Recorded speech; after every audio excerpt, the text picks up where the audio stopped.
Well, good afternoon, everyone. This is very exciting. Welcome to the town of Darien. I'm Jamie Stevenson, Darien's first selectman, and I'm very pleased that you're all here today, and I'm especially pleased that Congressman Himes has chosen the town of Darien for one of his in-district town halls. We hope that while you're here, though, you will enjoy the extraordinary Depression-era artwork that you see on the walls. These two murals in the front of Town Hall are particularly timely for us. Our 200th birthday is next year, so we're beginning our celebration planning. And with Veterans Day on Monday, I want to extend on behalf of the town of Darien our deepest gratitude for the service and sacrifice of our nation's veterans. Do we have any veterans here today? Raise your hand. Awesome.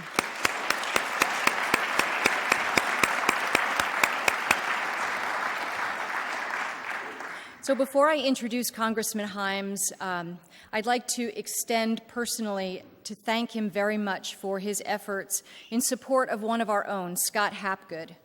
Mr. Hapgood was charged with manslaughter for protecting himself and his children while vacationing in Anguilla last April. The town of Darien is praying for a just resolution to this matter and safe passage for Mr. Hapgood, as well as fair and transparent legal process that clears him of any wrongdoing. So we're so grateful for your efforts, Jim, and those efforts of your colleagues in Washington on Scott's behalf. Now for our special guest. So some of you may not know that Jim was actually born and spent his early childhood in South America before moving to the United States. He received his undergraduate degree from Harvard and studied as a Rhodes Scholar at Oxford. He was vice president at Goldman Sachs and before joining Enterprise Community Partners in New York City. Jim's work with Enterprise, addressing urban poverty, spurred his interest in public service. And winning his first election in 2008, Jim is now serving his sixth term representing the 4th Congressional District in the House of Representatives. He serves on the House Committee on Financial Services and is chairman of the Strategic Technologies and Advanced Research Subcommittee of the House Permanent Select Committee on Intelligence. Only in Washington would you have a committee with a name that long. So without further ado, I welcome to the podium Congressman Jim Himes.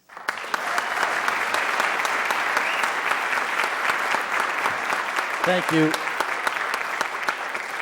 Thank you. Jamie, thank you very much for that kind introduction and for your terrific leadership in the town of Darien. Thank you. I also want to quickly recognize, I know as I walked in the door, I saw Senator Carlo Leone, who is your state senator. Thank you for being here. And most importantly, I want to thank all of you for taking time out of a Saturday to have this conversation. This is your hour and a half, and I will leave the vast bulk of the time for your questions, your comments, your suggestions. I want to open with just a couple of minutes of context and things that I see happening in Washington, and then I will turn it over entirely to you. The way we will do that is that there are microphones on either side of the room, and rather than having me picking and choosing within the audience, please just line up behind the microphones if you, in fact, have a question or a comment. I will ask you to be brief in your questions or observations, and I will be brief in my responses because we probably will have lots of people who want to be heard. Other thing I want to say is, just so you know, we agreed to allow C-SPAN to record this town hall meeting. I had no doubt whatsoever that we could show the country the kind of thoughtful and respectful civil dialogue that we have here in Fairfield County, so just be aware that you could get famous on C-SPAN. So that you're aware. And as I said, before we get into your questions and comments and observations, I just wanted to take a few minutes to give you some context on some things. And I want to start with an optimistic and hopefully somewhat reassuring note, because it is no secret that we are in some of the most polarized, angry political times that most of us can remember. And it is, in those circumstances, hard to get things done. It is hard for us to have a civic and civil dialogue amongst ourselves, given the polarization. So I want to start with a reassuring note, which is really twofold. Number one, even in these polarized times, stuff gets done. Stuff that is important to you and to me, stuff that is important to our state, And I want to just give you a couple quick examples, not just to reassure you in some small. And it's not huge stuff. It's not climate change. It's not a reform of our educational system, but it's important stuff. Just 2 years or so ago, the federal government made a major commitment to addressing what I consider a real national emergency in this country, which is the opioid situation. There's not a family or community that hasn't been touched by the tragedy of opioid addiction and overdoses. And in Connecticut, we actually have an incidence of opioid overdoses that is twice the national average. And so it is a very serious issue. It does not discriminate between suburbs, urban areas, young or old, rich or poor. And about 2 years ago, the federal government made a very substantial commitment in resources to make sure that every police officer, every fire truck had Narcan, this miracle antidote that has saved so many lives, to make sure that our communities have public health people who understand the signs, who know how to guide folks that are suffering from addiction into the appropriate areas. And we've worked with the Centers for Disease Control in a very difficult exercise of getting doctors to think about other mechanisms for pain control that are less risky than opioids.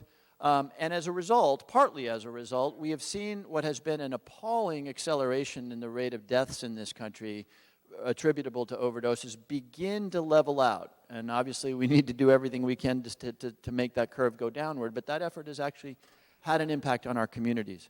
Another thing I would highlight for you, and this was interesting because it was so bipartisan. A little over a year ago, Congress passed and the President signed something called the First Step Act. Some of you will be familiar with this. It was our first reform in a long time of our penal and our judicial system that looked to address in a small way, and that's why it's called the First Step Act, some of the things, for example, that grew out of the 1970s three strikes you're out legislation. I was pretty young in the 70s, but back then I guess it seemed like a good idea to say if you'd been convicted of 3 felonies, you were imprisoned for life. Well, we had an awful lot of people in federal prison for life who had simply been caught dealing small quantities of narcotics. And that, apart from obviously being a tragedy for the community and the individual concerned, is a staggeringly expensive thing.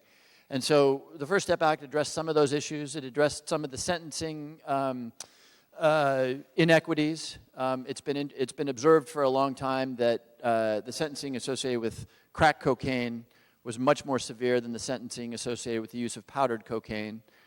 Crack cocaine happens to be a drug that was more prevalent in communities of color, the African American community, powdered cocaine less so. And so there are any number of steps that were taken to try to address the racial inequities that continue to plague at every step of the way our judicial system. And the thing, apart from it being good legislation, it had strong bipartisan support in the Senate. It was led by no other than Cory Booker and Rand Paul, two guys who don't work together on a lot of stuff. And President Trump signed it. So again, I cherish that because it was just a nice combination of things. Last thing, which is important actually to us, to everybody, but to us, after way too long, we did get the James Zadroga 9/11 survivors bill passed. This is billions of dollars that go to support those individuals who spent so much time down at the site on 9/11 and their families. Many of these individuals are...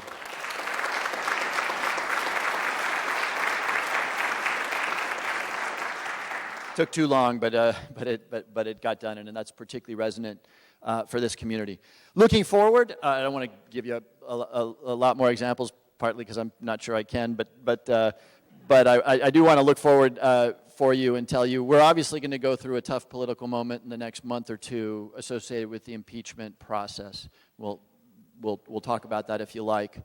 I will tell you that looking forward, I think there is a pretty good chance that we can get some success in something that's very important to the people in this room, which is the spiraling cost of prescription drugs. I don't do a town hall meeting or have a meeting where I don't hear about, well, the overarching, the unbelievable cost of healthcare generally, but it is prescription drugs as a part of the healthcare system that is growing most rapidly in terms of price. The House has a bill. It's known as H.R. 3. I'll get into the details if you're interested. The Senate has a bipartisan bill, and the President has said over and over again that he's interested in actually acting in a way that would put downward pressure on prescription prices. Fingers crossed there. a little bit more esoteric, but USMCA, which is NAFTA 2.0, I actually think is going to get voted on and passed. This is an updating of the NAFTA free trade agreement to have better labor protections for Mexico, to have better enforcement around environmental issues, actually higher U.S. content in automobiles. There's a lot of good stuff in there, and I think it can get done. My fingers remain crossed, although I'm not willing to bet the farm on the proposition that the president still says he wants to do a big infrastructure plan. And I don't need to tell anybody in the room how important that is to our quality of life and to our economic future here in southwestern Connecticut. So you know where I stand on a lot of issues associated with this president, but the minute he is serious about putting together a substantial package on infrastructure, I will be there to be part of that effort, because it's probably the single most challenging thing for all of my constituents in southwestern Connecticut. Before I turn it over to you, I want to do one last thing. 3 days ago, I had a election security update with Denise Merrill, who is the Secretary of the State for the state of Connecticut. And this question comes up a lot. And I just want to report to you for 2 minutes that Denise, who sees this from her point of view, looking over the shoulders of our registrars and looking at the equipment and systems that we use to vote in the state of Connecticut, and I, who see this from the angle of someone on the Intelligence Committee who sees the efforts that are being made by foreign countries to probe our election mechanics, we both feel pretty good that the technical side of going into our electoral apparatus, changing, attacking we feel pretty good, cautious, but pretty good that we are well positioned to detect such attempts and to stop such attempts. It's actually pretty hard to do because, as you all know, elections are administered at the municipal level, so we have a fabulously fragmented system. And there's all sorts of breaks. You know, when you vote here in Darien, the results are not automatically, this equipment you use is not connected to the internet, and actually to get data to the Secretary of State's office, a human has to enter that data into a system that gets it to. So there are breaks like that. Again, you never say that it's impossible, but the country has made some real progress in upgrading equipment. What I do worry about, and you have a handout, I think, at your seats. What I do worry about is that in a society in which free expression is a value, people get to try to manipulate you. And I printed out for you, and I will show you for those of you who don't have slides, I printed out for you some examples of the advertisements that were purchased by the Russians in advance of the 2016 election. And the reason I want to show you them is because we will continue to push hard on the technical side of this. But there's really no way to stop, particularly in a polarized and emotional environment, the ability of Russia or China or North Korea or Iran to manipulate us based on the information that we see. And as you know, we have a vibrant conversation going on right now about Twitter and Facebook. But I want you to see this because it is really pretty dark stuff. And in particular, let me point out the ads on the right there. The burqa ad, we believe burqas should be banned. And then that lower right ad, never forget that the Black Panthers group formed to protect black people from the KKK. The government took out the Black Panthers. The KKK is still here. Russia created and purchased that ad. And you see what they're doing. They are trying to poke at the fissures in our society. And so I wanted you to have this and to see this for no other reason than to suggest to you that we as citizens have work to do to remember that what we see online may actually be an attempt to get each other at each other's throats, to manipulate you. We need to be a little bit more critical and a little bit more humble. And look, we all experience this. I love the fact that I represent people from every corner of the political spectrum. But we all experience the fact that when you see something online that you agree with, there's this rush of adrenaline and you feel good about it, and you see something you don't agree with. And the point I want to make is that we just all need to be thoughtful and critical about where we get our information, what it is, and what people might be trying to do. So I'll leave that there. We can talk more about it. But I just wanted you to see, since I spent an awful lot of time on the Intelligence Committee looking at these things, what manipulation by the Russians looked like back in 2016. If you're interested, there's a website up there where they've got a lot more Russian stuff up there. So that is everything. I wanted to just set some context with you. Quick ground rules. Any topic is inbound. I will ask you to be relatively brief. Again, we have a lot of people here, so I want to make sure everybody has a chance. I will try to do the same and be brief. And just one final reminder. It is a polarized time, and I can't tell you how thrilled I am when we get a room full of people who have some disagreement. But I would just ask, disagreement is a strength. And all of us deserve respect in our opinions. So I would just ask if people stand up and say something you don't agree with, let's just show people respect so that they can finish. And regardless which side of the spectrum you're on or what you believe, let's just show each other the respect, because our opinions are all valid and they deserve the respect of at least being listened to. So thank you for that. And let's go to the mics. And Vernita, raise your hand just so people, yeah. Oh, before I get to questions, sorry, I did leave something out too. The other handout. Is it on? Yeah. So just It's really aggravating.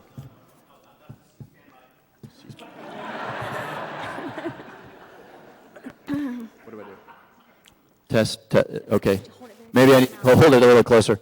The other thing, before we go to questions, you will also have on your seat a one-pager which shows the bills that have passed out of the House of Representatives. That I should have mentioned this when I was talking about actually some of the bills that passed into law. You will see a lot of bills that didn't become law. Some of those bills, by the way, passed in a Democratic House, and even in the best of times would not get taken up in a Republican Senate. Some of those bills should.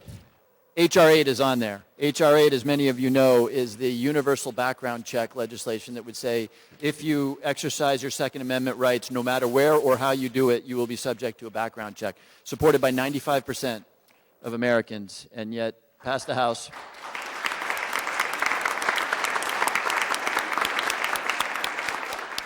Passed the House, and let's euphemistically say waiting for action in the Senate. Okay. Hopefully that's going to continue to work. Yes, ma'am. First, I want to thank you for how hard you work for us and for our country. And I wanted to ask, what can Congress do to ensure that the impeachment process is open and transparent so that all Americans know what's going on? Yeah, so good question. Where we are in the impeachment process right now, this week, Thursday and Friday, there will be opened and televised hearings involving 3 diplomats. All 3 of these diplomats are professional diplomats. They're not politically appointed for partisan reasons, who will be interviewed by an equal time between Democrats and Republicans on the Intelligence Committee. So that will be there for all to see. All 3 of these diplomats have been deposed in previous depositions that I participated in. So pursuant to the legislation that was passed, or the resolution that was passed last week, these open hearings will be followed by consideration in the Judiciary Committee. The Judiciary Committee will decide if articles are ultimately written. The President is afforded the same sort of due process protections in that process that presidents have been afforded in past impeachments. There's only been 3 of them. But, and then what would happen if the Judiciary Committee chooses to put articles on the floor, the President will have the opportunity to interview witnesses in the Judiciary Committee, to respond to those articles, to submit written testimony. And then if the articles were to pass the House floor, there would then be a trial in the Senate. So impeachment is really a 2-step process. The impeachment in the House, which is akin to an indictment. The House doesn't rule on innocence or guilt. It essentially says the right analogy is indicting the president, and then there would be a full-blown trial that looks like pretty much any other trial in the Senate, in which the Chief Justice of the Supreme Court presides. There are prosecutors, there are defense, and it'll look a lot like a trial that you might see in a traditional courtroom.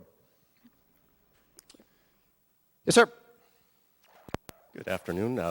Being here, and thank you to hold the administration to account. I think that's very important. Representative Jamie Raskin recently introduced a bill, H.R. 446, to use ranked choice voting for congressional elections. Probably aware that ranked choice voting is getting a lot of this week, and in Connecticut,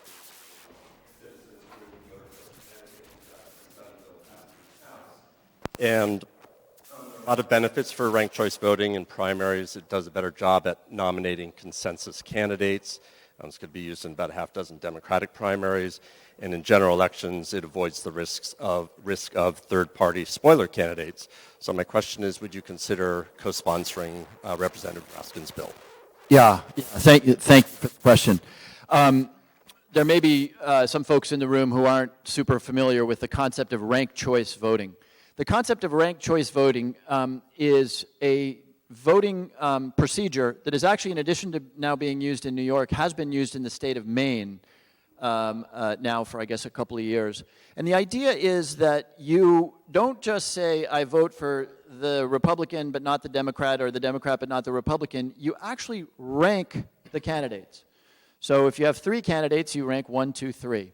It's also known as an instant runoff election, because what happens is that if no candidate in a ranked choice election receives a majority, the third place in the example I just gave, the bottom vote earner, results are thrown out, but that bottom vote earner, the second place for the people who put that person as their first place, get reallocated to the other candidates.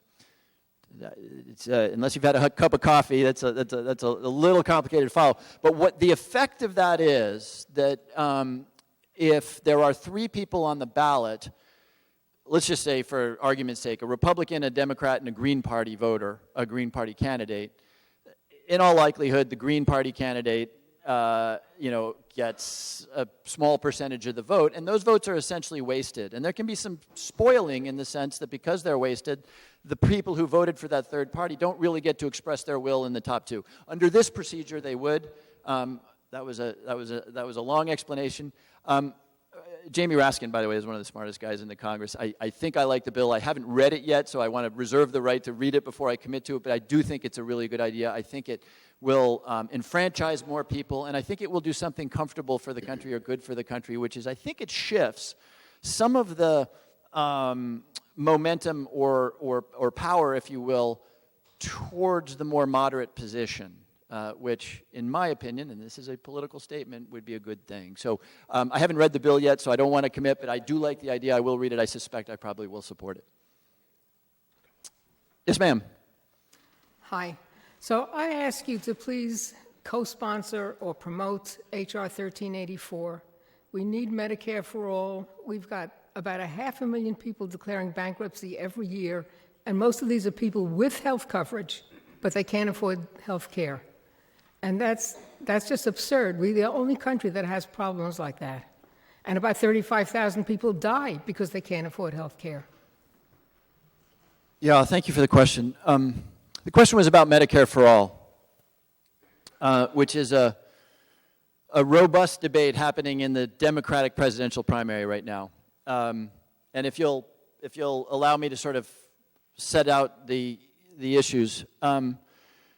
Let me start with dispensing with the idea that Medicare for All is a crazy idea. The folks who are attacking Medicare for All, say it's socialist, blah, blah, blah. We use Medicare for All in the United States. Medicare is a single-payer system. The VA is a single-payer system. People who get their health care through those 2 systems really like them. So it's not a radical idea. And in fact, in some ways, when you look at the pathologies of our current healthcare system, it would remove an awful lot of the complications. It would probably wind up in the long run being a cheaper system because Medicare does not need to pay executives the way our health insurance companies do. There's a couple of, so let's start there. It's a conversation we should be having. I have 2 personal concerns with Medicare for All. At least 2, but the 2 that I struggle most with is under, in particular, Elizabeth Warren's plan, the way it works financially is by doing 2 things. Really dramatically reducing the payments that go to providers, to hospitals, to doctors, and by substantially raising taxes. Now, Elizabeth Warren says that those taxes will be raised on corporations and the wealthiest Americans. What I would like to see us do before we start putting downward pressure on how our providers are paid, I would like us to see us focus on the actual system, in other words, not who's paying the bills, but how can we create a more effective and efficient system? How do you do that? You continue to evolve away from a healthcare model where everybody gets paid for making people better when they're sick or fixing them when they're broken, to a system that encourages and incentivizes the healthcare profession to keep people healthy. Why is this important? Every single one of you that pay into Medicare are paying for dialysis for tens of millions of Americans who have an essentially preventable chronic disease, type 2 diabetes. This is a devastating thing. Type 2 diabetes is often avoidable through nutritional counseling, through good dietary habits. If you get yourself to a point in type 2 diabetes where you need to be dialyzed, it's 3 times a week, 6, 7, 8 hours, $60,000, $70,000 a year for each of those. So one thing I want to do before we start doing what would be implied in Medicare for All would be, let's really focus on efficiency and quality in the system. And now I need to say something a little bit political. The country doesn't do radical change very well. And I'm not an expert in the healthcare industry, but I can tell you I'm an expert in communicating healthcare changes to my constituents. And when I was a freshman, I did 14 healthcare town hall meetings. One in Norwalk had 1,200 attendees, and there were police officers because people were that passionate, that angry, that concerned. And you understand why. Healthcare is deeply personal to all of us, to all of you, in a way that maybe Syria isn't. And I would much rather see this be presented to the American people as Medicare will be a choice that you have for every American, as opposed to the 155 million people who today have health insurance through their employer or through a union plan being told, sorry, you're giving up your plan, we have a better idea. I know how the American people will respond to being told that I, as a federal official, have a better plan for them than the one they have. And I know Elizabeth Warren says nobody loves their health plan. That's probably true. A lot of people don't love their job either, but if you tell them I'm taking away your job, you're going to have a reaction. So where I come out on this, that was a long-winded explanation. Where I come out on this is, why would we ever go to the American people and say, I'm going to take away something that you're familiar with that is deeply personal and replace it with something that the government cooked up, as opposed to saying, we're going to give you this additional option. Buy into Medicare. And if you like it, and if people like it, more people buy in, it ultimately outcompetes the healthcare industry. So that's where I come out on that issue. Can I answer that? Of course. You're welcome. The problem with that is that it doesn't work with a choice, because if you don't remove the layers of administration and the layers of private networks and the layers of profit, it doesn't work. It only works if it's a single payer.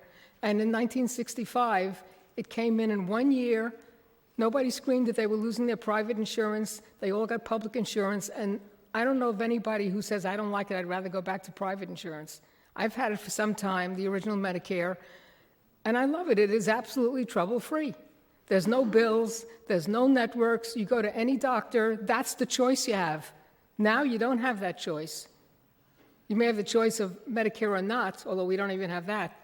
But you don't have a choice of doctors. You don't have a choice of hospitals. Those are the choices that matter. Yeah. The big thing is that it won't work in piecemeal. You raised some very good points. I don't agree that it's not possible, because in the House version of the Affordable Care Act, we had a public option that essentially would have been optional Medicare, and it was projected to have worked. Sadly, even though at the time there was a Democratic House, Senate, and a Democratic President, it was not included in the final bill. So I think technically it can be accomplished. You are right that the complexity and the additional costs inside the private insurance business are a problem, but I do think it can work. And I need to respond a little bit. You know, in 1965, when Medicare was brought about, you weren't asking a lot of senior citizens to give up their private insurance.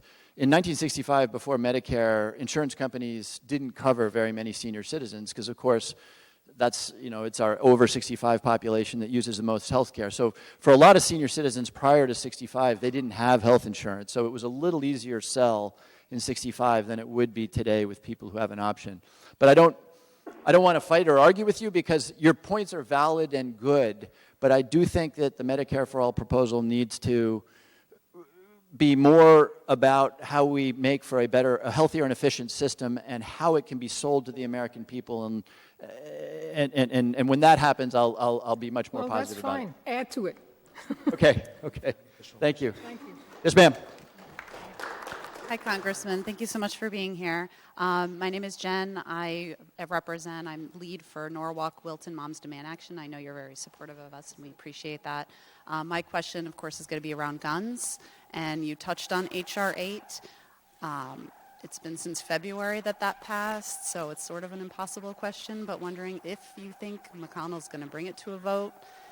I know we're going into December, we're going to have holiday break, and then we're going into 2020, and I guess tagged along with that question is, can it just sit there forever? Does it expire, and then do we have to go through this again? That's my question.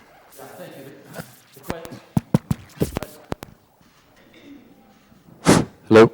The question was H.R. 8, which, again, passed the House.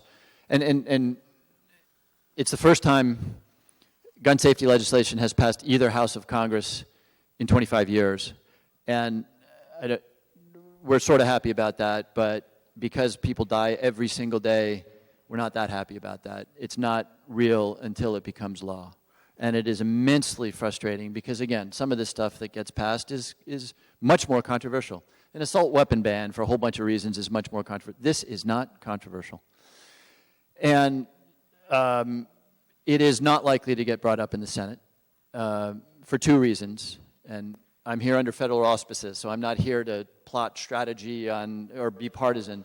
For two reasons, it's not likely to be brought up in the Senate. Number one, Leader McConnell has turned the Senate into exclusively a judicial appointment machine. So the Senate has given over all its time to approving federal judges, to the point where the federal appellate judiciary right now is 25% judges that have been appointed by this president.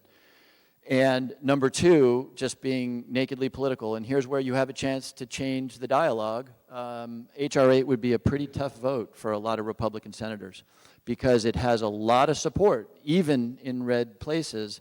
But there is a fringe of activist folks on that side of the aisle that make it very, very difficult for a Republican to vote yes. So the honest but sad answer is no, I don't believe it's going to come up for a vote in the Senate, and that's going to require us in the next Congress to pass it in the House again and hopefully get it through the Senate that time. We will pass it in the House again, and hopefully we'll get better treatment in the Senate in the next Congress. I could be wrong, but I wouldn't bet on it being passed into law. Yes, sir. Hey, Rep. Okay. So my question is basically, so Donald Trump has used. Oh, sorry. Okay, so here. Okay, perfect. Mic distance turns out to be very important in Darien.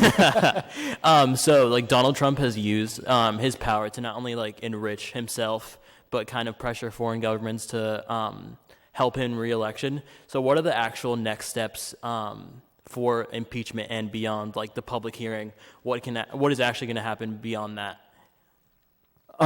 So next steps on impeachment and what might that look like? Let me be a little bit more detailed. I was talking a little bit about how I think this plays out. But there's some important issues we need to consider. First of all, we haven't gone over the facts here, and you're going to get to see open hearings this week, so I'm not going to spend a ton of time on the facts. But to my way of thinking, and I've been in the room, and to my observation, the president very severely abused his power by using $400 million of lethal defensive aid for the Ukrainians, by holding that in the balance to extort the new Ukrainian president to not be corrupt, but to investigate Joe Biden and his son and Burisma. And by the way, held up a White House meeting and fired an ambassador because Rudy Giuliani didn't think the ambassador was on board. I think that rises, and I'm going to go through the process in the right way. So I'm not going to sit here and tell you that this is that and this is the way it's going to play out. But that is certainly an abuse of power article. There is certainly an argument that the president's orders to his people to not answer a congressional subpoena is not only a constitutional crisis, but impeachable obstruction of justice. That could form a second article. And there may be one or two others. But I feel very, very strongly about that second one. It's not quite as easy to kind of get angry about as the firing of the ambassador and the holding up of military aid to a country where Russians are killing Ukrainians.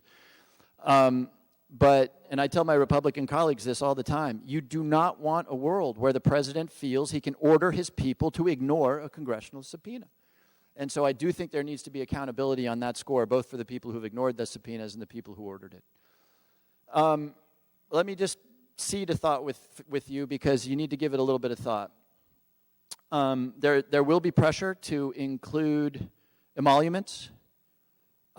This is an area in which I'm not super expert. It actually is a part of our constitutional. It's not phony, but there will be pressure to add an emoluments article. I don't know how that'll play out. And then there will be pressure, and I hope I don't lose friends in the room for saying this, but there will be pressure to include things that I would say are policy things. Family separation. Family separation is a moral abomination.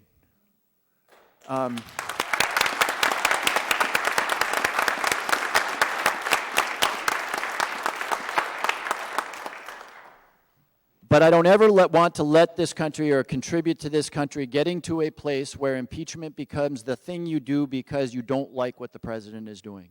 I want impeachment to remain the thing you do because the president breaks the law, abuses his power, obstructs justice, etc. So the articles haven't even been written yet, folks. I'm just sort of priming you for this and just trying to make you aware of the things we'll all need to think about as citizens.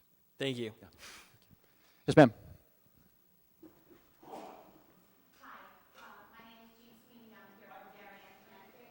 Is that microphone? Okay, C-SPAN may not be able to pick it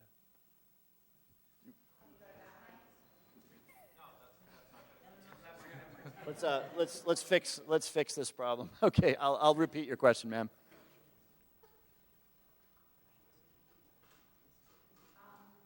I'll repeat your question so everybody can. Okay, my name is Jean Sweeney. I'm from Darien, Connecticut.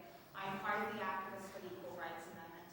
I want to thank you very, very much for co-sponsoring HJ Res 38 to drop the ratification deadline for the Equal Rights Amendment.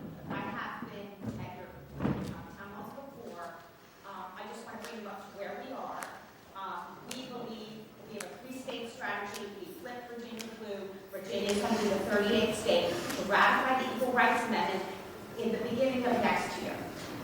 We believe, we have constitutional lawyers, we believe that the moment Virginia ratifies, we've got the Equal Rights Amendment. And 165 million women in the United States become equal citizens under the Constitution.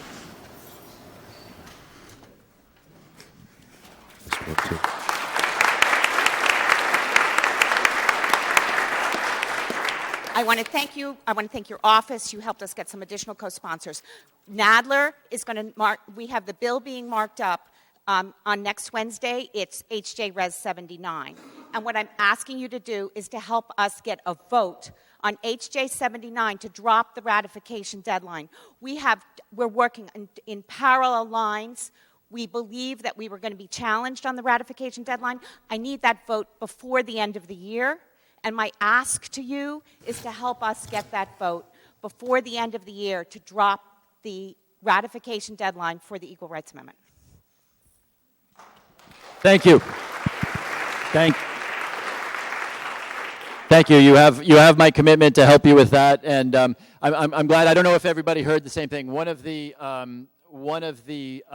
outcomes of the Virginia election will be that, in all likelihood, Virginia will ratify the Equal Rights Amendment, which then makes it a part of our Constitution. It's exciting that we would be alive at a point in time when we would see our Constitution amended. It shows you that it's a living, breathing document. It's particularly exciting and in a way sad, given how obvious it is that women should not be discriminated against in any environment, that it has taken this long to get it done. But I'm optimistic that it will get done, and thank you for your advocacy on it.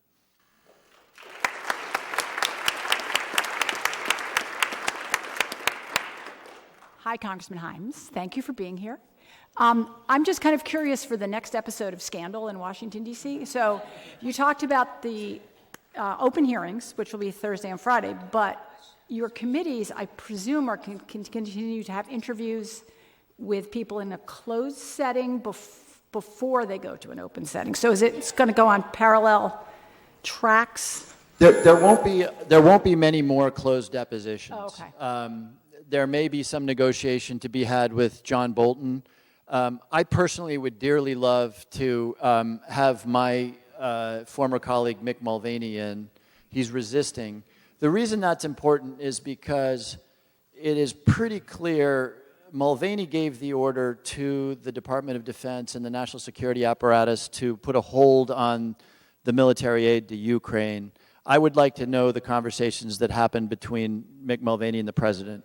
That's going to be naturally very hard because he may not show up. And Speaker Pelosi has taken the approach that we're not going to go and litigate this for the 2 to 3 months it would take. Instead, because the facts are pretty clear, we'll just move forward. So nonetheless, I would like to speak. I would like to hear from Mick Mulvaney. I would quite frankly like to hear from Rudy Giuliani because he is at the very core of this thing.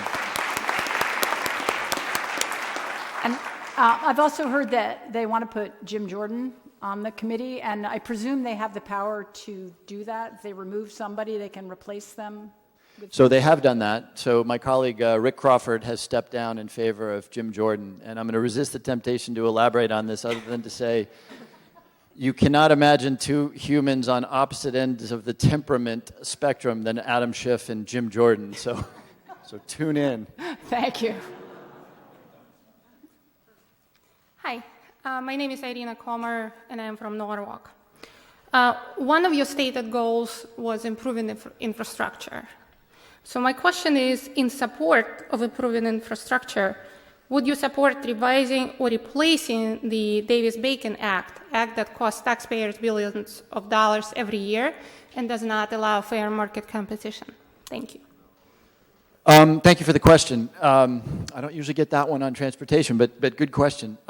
So for the purposes of folks in the audience who don't know about Davis-Bacon, Davis-Bacon is legislation that passed a long time ago that basically says that federal government spending, whether it's for the construction of federally paid for affordable housing or in most transportation projects, the federal government will pay prevailing wage in whatever jurisdiction it is being built. And this has the practical effect of, as you might imagine, ruling out lower cost bidders on that construction. That also has the practical effect of creating some separation between union construction and non-union construction, because non-union construction tends to be cheaper. So you asked me a very specific question, which is, would I support eliminating Davis-Bacon? No, I don't. And I'm cognizant of what you point out, rightly so, that has the effect of somewhat raising prices. It also has the effect of making sure that there isn't exploitation, that we're not bringing in people from, southern Texas to do the work here at half the wage rate that our local workers would do it at. It also has the effect of making sure that your workers are as good as they can be. Union workers go through certifications and trainings and apprenticeships that result in high quality work. But you are right. I'm not going to try to convince you that you're wrong about that. If we were to eliminate Davis-Bacon, it would lower the cost of the construction of our infrastructure and our affordable housing. But I think the trade-offs are such that I would rather have high-quality, local, prevailing wage jobs done than, as they used to say, the old joke about the three astronauts who are launching up to the moon, and one guy says, we're sitting on top of the work of the lowest bidder. And I think when we're talking about bridges and that sort of thing, I want the assurances of quality and of local payment. So thank you for your question, but no, I'm not going to support the doing away with Davis-Bacon. Okay, everybody seems concentrated over here. But oh, we lost the mic. Is that what's going on? Okay.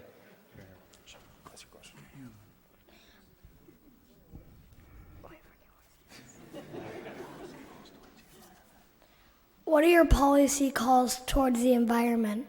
Ooh, good question.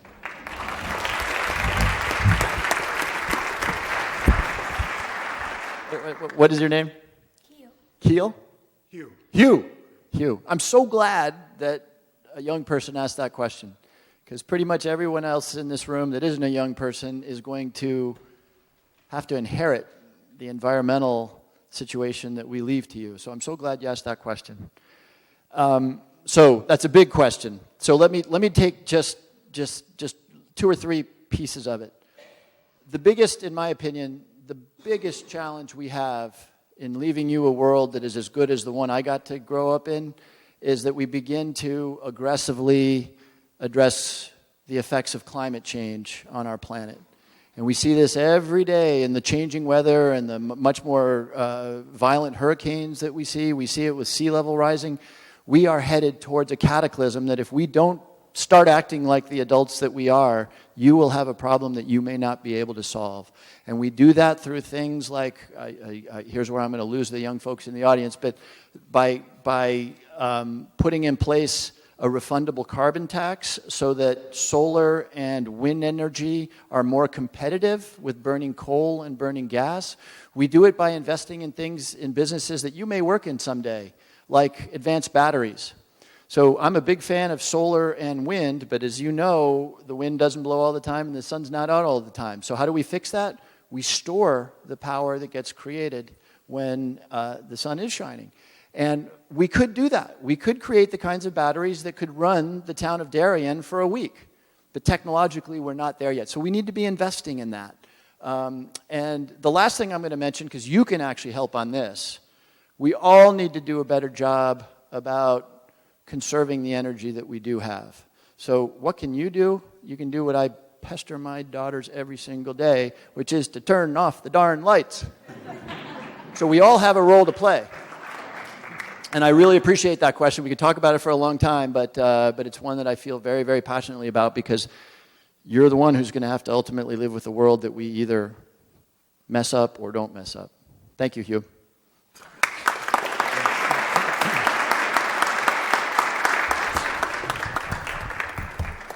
Representative Himes, thank you for joining us. My name is Robert Andriano. I'm from Greenwich. And I wanted to ask you a question about how do we ensure that everyone gets the facts in this country? I'm a lifelong Republican, and I often watch Fox News to see what's going on there. But I'm no longer a Republican. And I was a Reagan Republican because I was born in Romania, and I was grateful that he made the wall come down.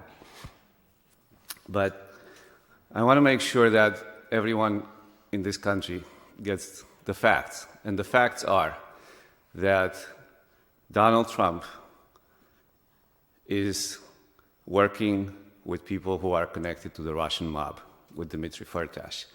Giuliani is being paid $500,000 from Lev Parnas and Igor Fruman, who are getting that money.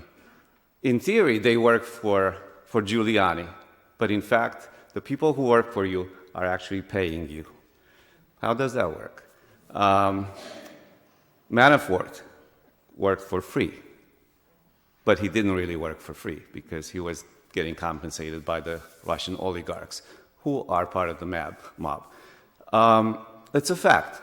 These people were apprehended, they were indicted, and they're obviously criminals. That'll be proven.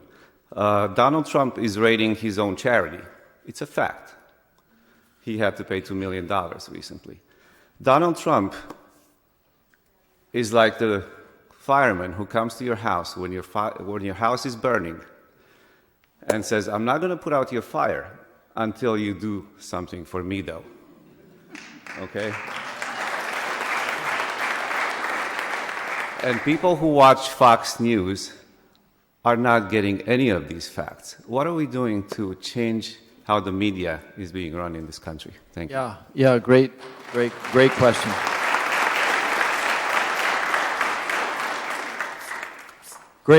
Great question, and it's worthy our spending some time on this because this is honestly a really hard issue, and it's a hard issue for a couple of reasons. I think there's some easy stuff.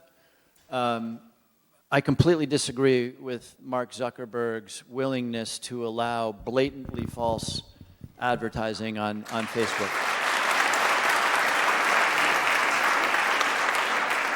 And I appreciate Twitter's stance that they're not going to take political ads. I think Facebook could do that. You know, it's not a meaningful part of Facebook's revenue, so I think that would be constructive.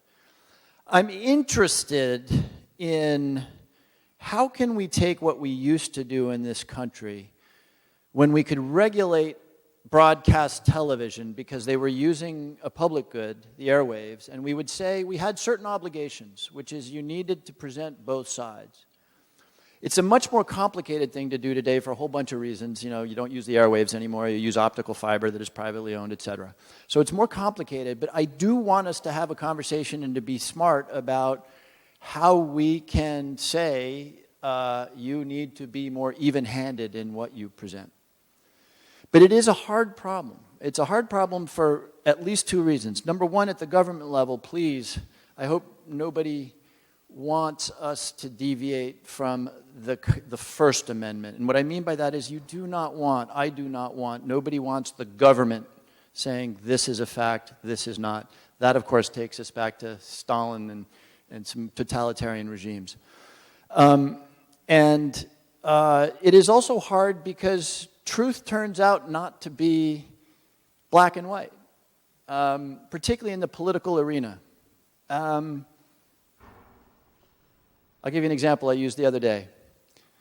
Medicare is probably the best and most wonderful social insurance program the United States has produced in 240 years of history.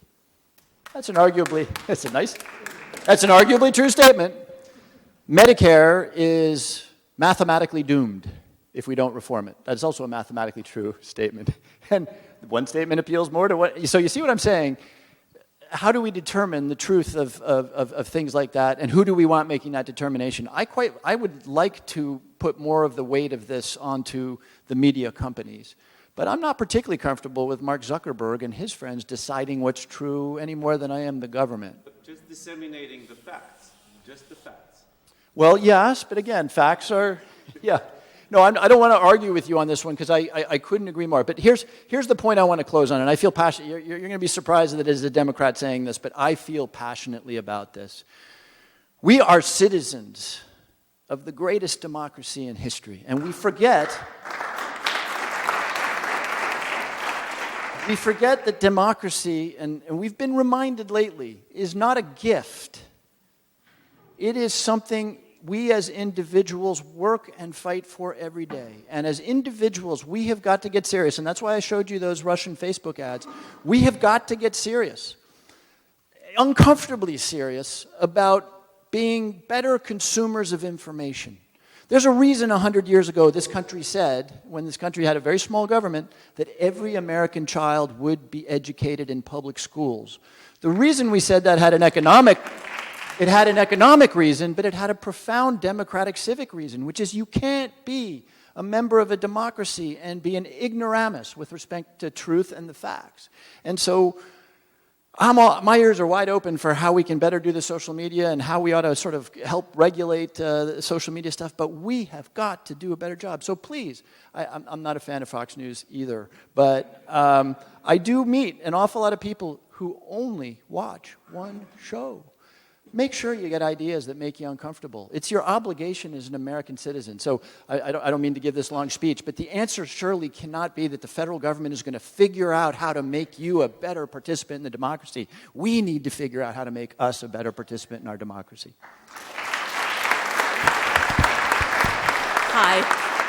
May I follow up on that, because that's pretty much where I was at, which is, we allow Trump and the Republicans to set the narrative after any kind of information that seems to come out, Jim Jordan being an exact example, where he wants to set what the narrative wants to be. And because Trump is such a showman, we get to see him so often say an idea. So now that we're going to have these open hearings, I was wondering if we could have like a daily synopsis done by someone like a Neil Katyal, or someone who can really explain what actually happened in these open hearings that are lasting 8 hours, 10 hours. I mean, someone's going to have to break this down for us. And can we go to like the Democratic National Committee, Congressional Committee's website, really see this or have a thing going on with CNN, MSNBC, Fox News. You want to put it on. This is 10 minutes that happen, 15 minutes that happen. It's so much information.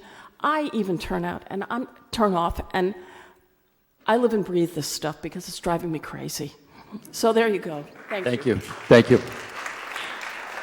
We will try. I'm sure both minority and majority in the House of Representatives will do synopsis and that sort of thing.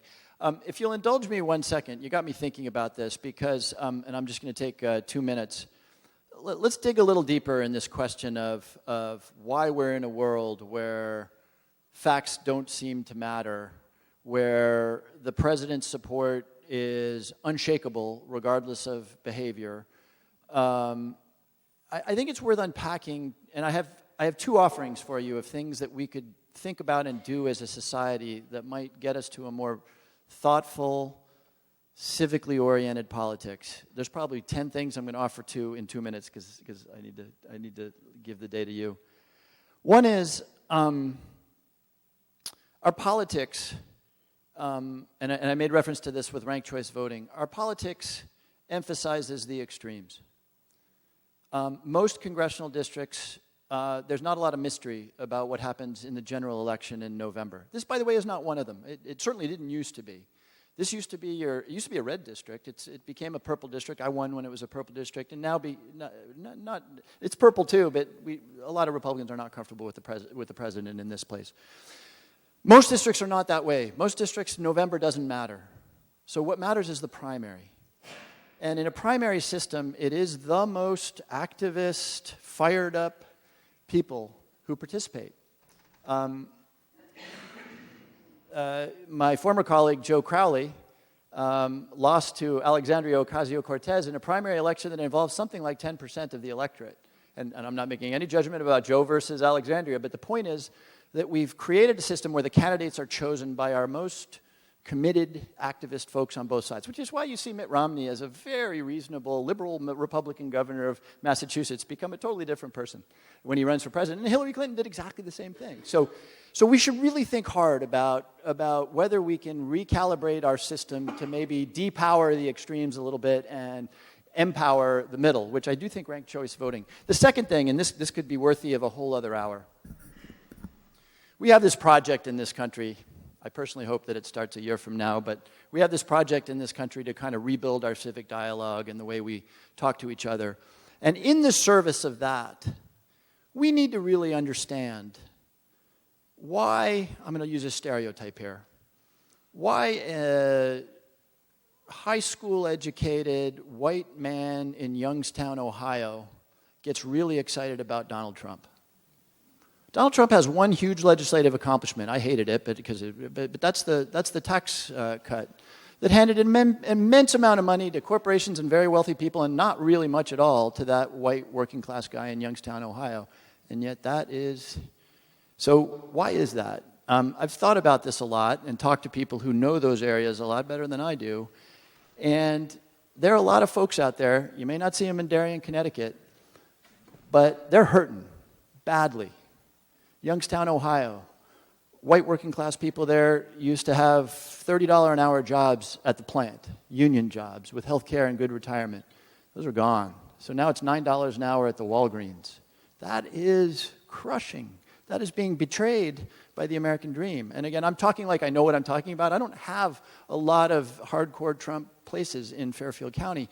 But here's the point I'm trying to make. We better get underneath why people really want to grab on to somebody who tells them that the system is rigged and it's the fault of the immigrants, it's the fault of George Soros. We better understand and address the pain that causes people to hang on to that kind of politics. It's not a coincidence, by the way, that the core message of Donald Trump and the core message of Bernie Sanders are more or less the same. The core message here, I know I'm going to tick some people off here, the core message is the system is rigged against you. And those people aren't wrong. It feels that way to them. So anyway, I'm preachifying again, but we have got to get underneath that problem and make more people feel like they've got a chance and therefore don't need to go to the wild extreme of promises of bringing back the coal mines, et cetera. Hard to see that the majority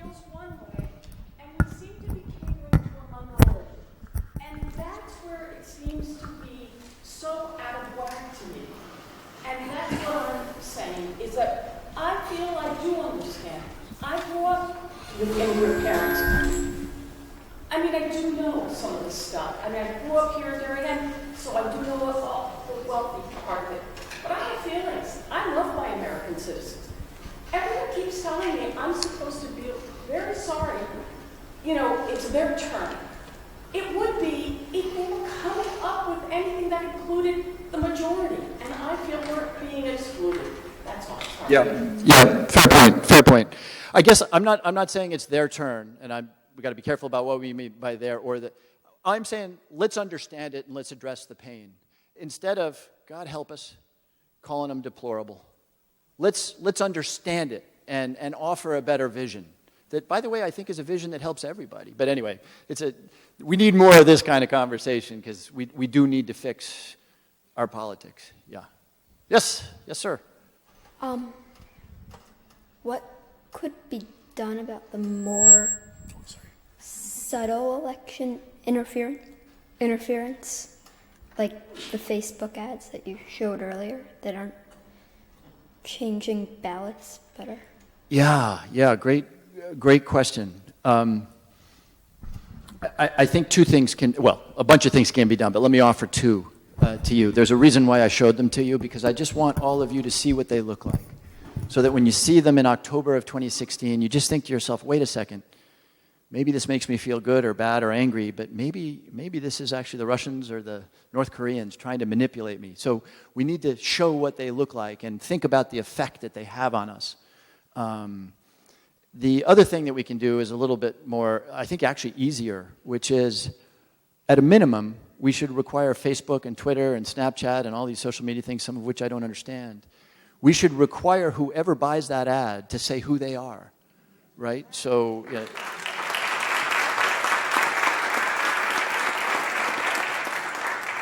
Because if you see, for example, let's take the Russians out of it. I mean, the Russians shouldn't be playing in our elections in any way, shape, or form. But think of how much better it would be if you saw an ad and at the end of the ad, somebody had to say, this was purchased by America's pharmaceutical industries, or this was purchased by America's gun industries, or this was purchased by, I had a question about prevailing wage, this was purchased by a union. We would know who it was that was trying to say something to us. And I think that would be a really good first step. Yeah, thank you. Hi, thank you for your service to our state, by the way. And I'd like to make a comment and have a question about the Affordable Care Act. I know right before you were elected the first time, you had a lot of concerns about the ability to sue doctors when health care was withheld from people because of their insurance. And I understand why you had to push for the Affordable Care Act, even though it had a lot of flaws. But one of the biggest flaws I see in the Affordable Care Act is that we rely on people with third-party insurance to pay for the Affordable Care Act. We rely on doctors and we rely on hospitals.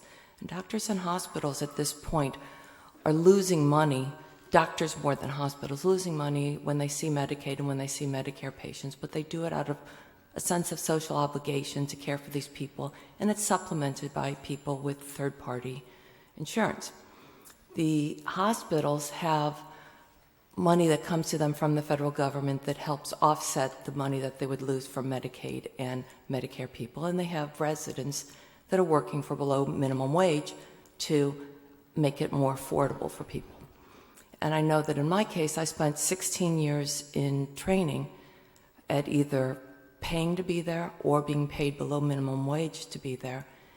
And when I get into private practice, I can't really afford to continue to lose money on people. You can't have losing money on everybody be the way you practice your business, or you're never going to be able to get anybody other than either very dumb people or people with very wealthy parents becoming doctors.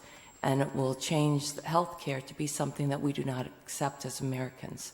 So I would like to know, what can we do about having something that is funded by the government that would allow people to have either the limitations imposed upon you if you have the type of health insurance that Medicare, Medicaid, and the VA offers, and not have the doctors have to send out all of these tests that Americans expect when if the doctors don't send those tests out that are probably not going to show anything, but 1 in 1,000 do, the doctors still have to send them out because otherwise they're sued and they can lose their practice.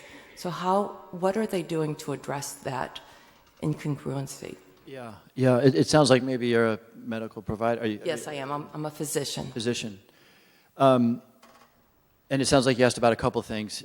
Partly liability, right? Defensive medicine being practiced in order to try to stave off the lawsuit. It's a huge waste of money. Yeah, my sister is a high-risk OBGYN doctor, and I don't think they get more risky than that. So I understand.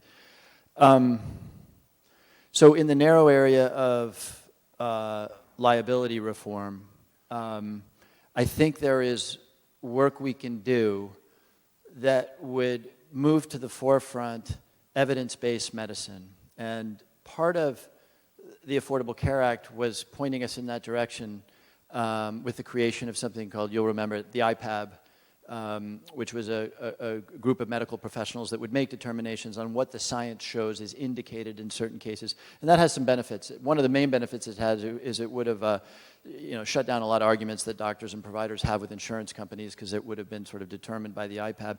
The other thing I'm intrigued by, and the Affordable Care Act didn't do this, but I'm intrigued by, if you can really put evidence-based medicine to the forefront, it feels to me like that ought to be maybe not a safe harbor, but a good defense. Because as you know better than me, humans are not, we don't respond perfectly predictably to treatment, to things. And there will always be cases that go badly. And so it seems to me that there ought to be a defense that a medical provider could do to say, I followed the IPAB or whoever created these guidelines thing, and that ought to be something of a defense in the case of a liability lawsuit. I want to be careful about things like caps. People often propose caps on damages. I do want people to retain the right in the case of negligence, gross negligence, to be able to, if they lose a child because a doctor is negligent, to be able to, seek redress for that. But I do think there's work we can do with respect to provider liability. Or what about a panel to go over the cases before it actually is permitted to become a case? Because most of the cases are frivolous. Over 95% of the cases that go to court are won by the physician. So obviously a lot of those shouldn't be there. Yeah. There are other areas of law where you have expert panels who green light litigation. I'm blanking on what they are, but that's not an unprecedented idea. It's not one I'm particularly opposed to. It's never gone anywhere. Yeah. No, I know. It was not. The Affordable Care Act, if I can just make this point, it did some really good things in terms of eliminating the inability of people with pre-existing conditions to get coverage and expanding coverage primarily through Medicaid. But it didn't do nearly enough on general cost control. And of course, liability expenses are part of that. So I think we need to revisit that. And as I said, your idea of a panel that would greenlight legislation, the way today, and you understand this better than I do, the way today there is some regulation on litigation is that plaintiffs' attorneys are generally compensated through a percentage of any award that is given. It's typically 30%. And so a plaintiff attorney looks at a case, and they have an incentive not to bring a frivolous case, because if it's frivolous, they're not going to get paid. That clearly doesn't, based on your statistics, that doesn't do enough. But anyway, when we have that conversation, I'd like to hear more ideas on how better to control those costs. Okay, thank you. Yeah, thank you. Hi, Representative Himes. Thank you for taking the time to speak with us. I wanted to expand a little bit on the First Amendment and the role of the press and facts in our society today.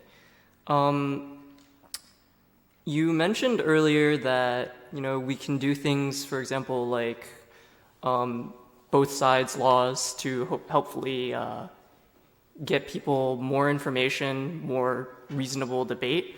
I wanted to question, the usefulness of some of those laws, because there are some cases where that's just not applicable. Like, climate change is an undeniable fact. Vaccines are safe. That is an undeniable fact. There are some things that should not have more than one side, and yet you can see Fox News and Breitbart and all of these crazy now crazy news outlets spewing out misinformation that half of the country will only believe. Like, how can we defend our First Amendment rights and make sure we get a wealth of viewpoints out there while still understanding that there are some things that are just completely indisputable? Yeah, great question. Great question. And I don't have the cut and dried answer. Remember, in the previous question, I said, this is hard. It is hard. We are a much more diverse society than we were when I was a kid, right? And by the way, not just diverse in terms of who we are as Americans, but diverse in terms of how we get our media. Most of the people in the room here will remember when media, you got through 3 channels on your television. You had to go to the television. So, now, of course, television and its 500 channels is only one of the many, many media sources. So it's a much harder problem than it used to be. And you're absolutely right. Look, there is a logic in a political context, if you have a Republican point of view and a Democratic point of view, to saying you ought to hear both points of view. But yeah, there's on the issue of climate change, why would we say on something that is accepted by the scientific community that the 2% of folks that don't believe in it get to? You're absolutely right. That is a complexity. I'm not sure it's an unsolvable complexity. Again, a system doesn't need to be perfect for it to make the current situation better. So your point is very well taken. It is a much more complicated thing to do. There are more points of view and more media through which those points of view are delivered. I would separate what you said. You said First Amendment. I do think we should give some thought to what we can do to make sure people are exposed to more than one point of view. I think that's worth having a conversation, and I will engage in it all day long. On First Amendment and freedom of expression issues, that's a very different issue for me. We need to guard the rights that we have under the First Amendment. We don't ever want the government saying, this is true, this is not, that point of view is valid, that point of view is not. And by the way, I make it sound like that's easy to do. All of our rights, and the First Amendment right particularly, if you say what I say, you got to be comfortable with somebody who's a member of the Nazi Party going to that microphone. And so our rights are hard. But anyway, the point I'm trying to make is that trying to diversify the views that we get and somehow inclining us towards truth rather than fiction is a worthy effort. But I would probably try to separate that from questions of the First Amendment and freedom of expression. Okay. All right. Thank you. Thank you. Looks like you're batting cleanup, sir. I am. Save the best for last. I don't know. So I'm a registered Republican currently, and unlike probably many of this crowd, I'm a lifelong member of the NRA, even though I don't necessarily agree with a number of the positions of the NRA. First and foremost, though, I'm an American patriot, and I value our economic system of capitalism. I value liberty, freedom, justice for all. I value the rule of law. I value stare decisis. I value our military. I value duty, honor, and country. And I'm here today because I stand with Lieutenant Colonel Vendeman.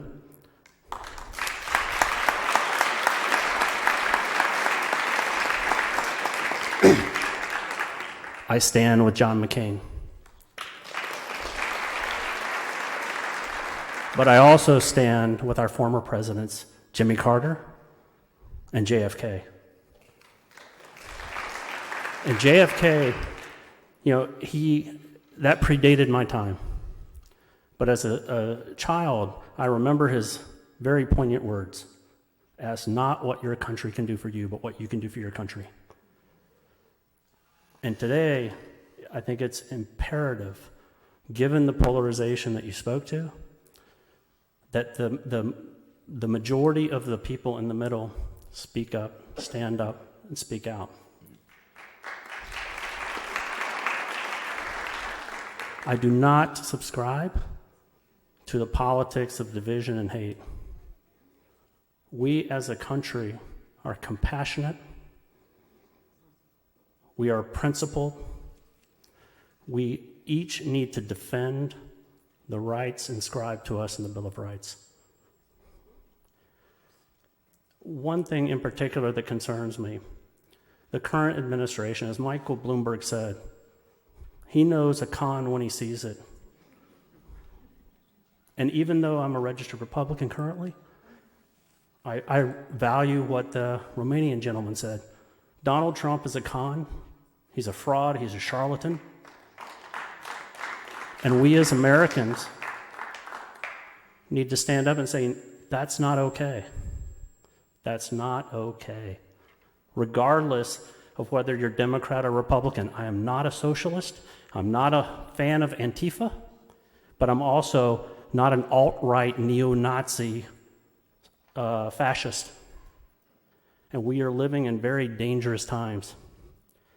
We're seeing the rise of fascism around the world, and Donald Trump is stoking that fire, in my personal view.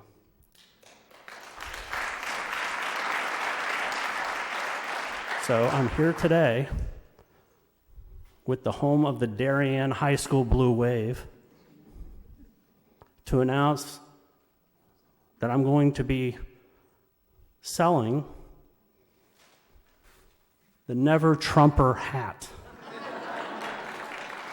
on nevertrumper.com. Hopefully I can sell a few of them. Who knows? But specifically, getting to my comment for you in particular. As a member of the NRA... Full-on Norman Rockwell until the pitch. So I want to address your comment about the gentleman in Youngstown, Ohio. And I will tell you that I'm originally from Georgia. I have a lot of my family that relate to that guy in Youngstown, Ohio. And I will tell you that fear is a powerful motivator in American politics. And as a member of the NRA, I get inundated with propaganda stoking fear in this country. And I think it's time that we take a look, especially the intelligence committees take a look, at who is really funding the NRA. Is the Russian government funding the NRA just like they're funding these fake Facebook ads? I don't know the answer to that. What I do know is there was a whole delegation of NRA members that went over to Russia. And that concerns me. It really, really concerns me. I know the NRA as an organization that fights for the protection of the Second Amendment. We all know that's gone quite far, that we're sportsmen and hunters. But that's not what the NRA is today. It's more of a propaganda machine. I submit to you it very well may be a Russian propaganda machine. I would appreciate you guys looking into it. And I would also appreciate every member of the House and every member of the Senate leading by example and remembering that first and foremost, you are all Americans. You're not necessarily these far-right Republicans or far-left Democrats. Let's fight for the American people and the nation as a whole. Thank you.